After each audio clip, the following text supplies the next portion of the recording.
Hey everybody, Armando here from Armando's Exotic Zoo.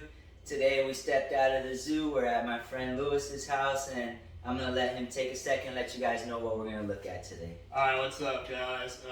My name's Lewis. I am a monitor breeder and I work with a couple different species of geckos, particularly new cows and African fat tails. I work closely with a lot of Argus monitor breeders, and I have a breeding pair of Ackies, so I'm pretty excited to show you guys around my collection. Alright, here we go.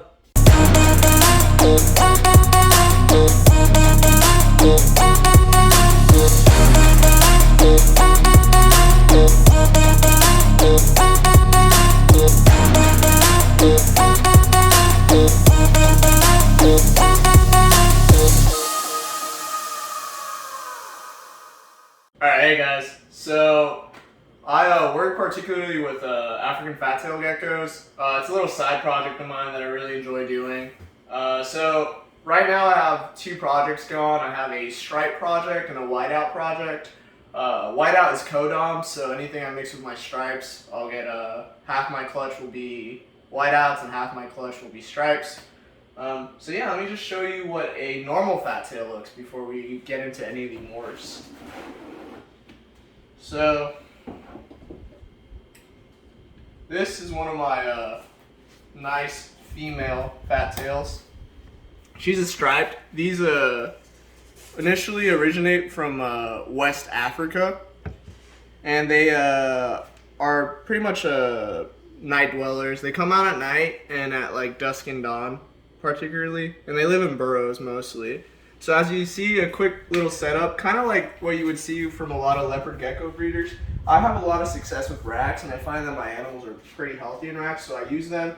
You can go ahead and make bioactive setups, but this is what's worked for me, and I've gotten successful clutches out of them, so I really enjoy this setup. So basically, I always have a rule, 3 to 4 hides at least, so your gecko has a place to hide, feel safe. They live in burrows, so it's really important for them to have that security. So first things first is, since they live in burrows are moist, I have a little plastic container stuffed with paper towels that's moist. That's their humid hide. I have just a little hide on their hot side, another one on their hot side, and then I have this nice log that she likes to lay under on the cool side. So she does really well in racks. I really enjoy it. And a water bowl. Animals do better when you give them water, so make sure you keep them hydrated. So this is one of my favorite geckos. These were all produced by reptidons, except my male. But this is my whiteout. So this is a codom mutation, and she's a really pretty gecko, and I really enjoy having her in my collection as a whole. She laid a couple clutches this year. I messed up the incubation, but I'll get them next year for sure. And yeah, she's an awesome gecko. I really like having her in my collection. And same setup, about 3 to 4 hides, water bowl. Always have a humid hide. They are like leopard geckos who are more dry. They live in burrows in West Africa, and West Africa is like humid and hot. So yeah, they're awesome little geckos. And fun fact about fat tail geckos, they actually have eyelids. So unlike other snakes and geckos, they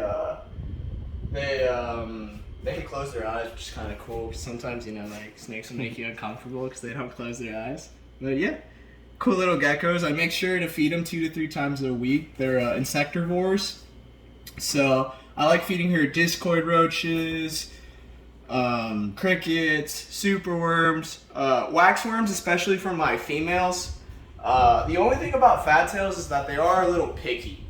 Like you'll find fat tails, for example, my male bruiser over there in the tank, he will only eat crickets and discoids. So sometimes, you know, it makes old Lou's life a little hard, but I just give him what he wants.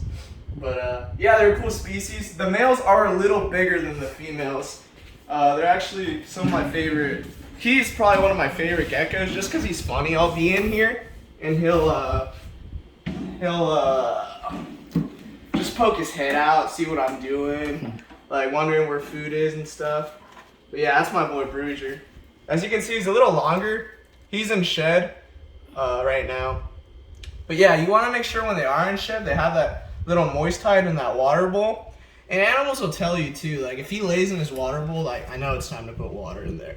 And it's cleaning day, so all these bowls are empty. These are all going to be changed soon. But yeah, he's shedding right now. Fun fact, they could actually survive without food for a long time, much like leopard geckos. They store their food in their tail. So yeah, he can go a couple weeks without eating and drinking. He's actually on the bigger side, so he doesn't get fed too much. You'll see people with really big geckos. Nothing wrong with that. I just prefer a more lean animal myself. But yeah, he's an awesome little guy. Yeah, I love this dude. He's awesome. Like I said, his name's Bruiser. He's really funny. He's got a little personality. I find that each of my fat tails has their own personality.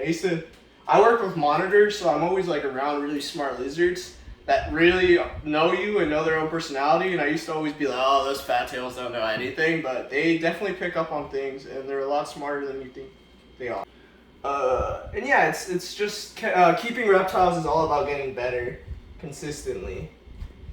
And yeah, so this is what you would see in the wild in Africa, just a striped gecko. And he's a good looking guy. You'll also see him without the stripes, so just the bandy. But yeah, Bruiser's awesome, man. I love this guy. All right, sounds good, Lewis. Thanks for showing us your fat tail geckos. Of course. I hope all of you guys enjoyed this. Like, comment, subscribe, and follow along for more things.